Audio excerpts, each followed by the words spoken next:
అమీర్పేట్లోని సత్యం theatre ప్రాంతంలో triple I cinemas పేరుతో Asian వారితో కలిసి అల్లు అర్జున్ నిర్మించిన థియేటర్ బాగా నడుస్తుంది.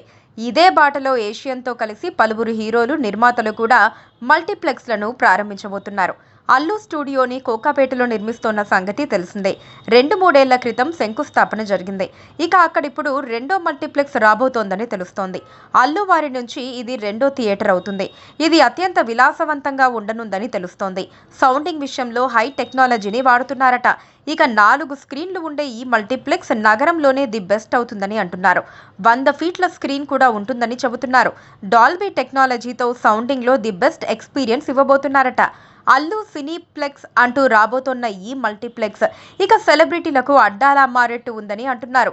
Asian Allu Arjun triple A ప్రస్తుతం మాస్ ఆడియన్స్ కి అన్నట్టుగా ఉంది.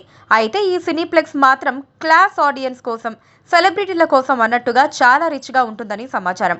ఇక ఈ మల్టీప్లెక్స్ త్వరలోనే ప్రారంభం కానుందని అంటున్నారు. అల్లు వారంతా కలిసి నిర్మిస్తోన్న ఈ మల్టీప్లెక్స్ ఇండస్ట్రీలో హాట్ టాపిక్ కానుందని సమాచారం. అల్లు అర్జున్ బర్త్డే ఏప్రిల్ 8న ఈ మల్టీప్లెక్స్ గురించి ఏమైనా చెబుతారేమో చూడాలి. ఇక బన్నీ బర్త్డేకి ట్రీట్ ఇవ్వాలని చాలానే ప్రయత్నాలు జరుగుతున్నాయట. అందుకే చెన్నైకి బన్నీ వెళ్ళాడని అంటున్నారు. అల్లు అర్జున్, అట్లీ, అనిరుద్ధ్ కాంబోలో సినిమా ఉంటుందని, ఆ మూవీని సన్ పిక్చర్స్ నిర్మిస్తోందని చెబుతున్నారు. బన్నీ బర్త్డేకి అనౌన్స్మెంట్ ఉంటుందని టాక్ వినిపిస్తోంది. Please subscribe to KTV Telugu. KTV Telugu. KTV Telugu. KTV Telugu KTV Telugu channel.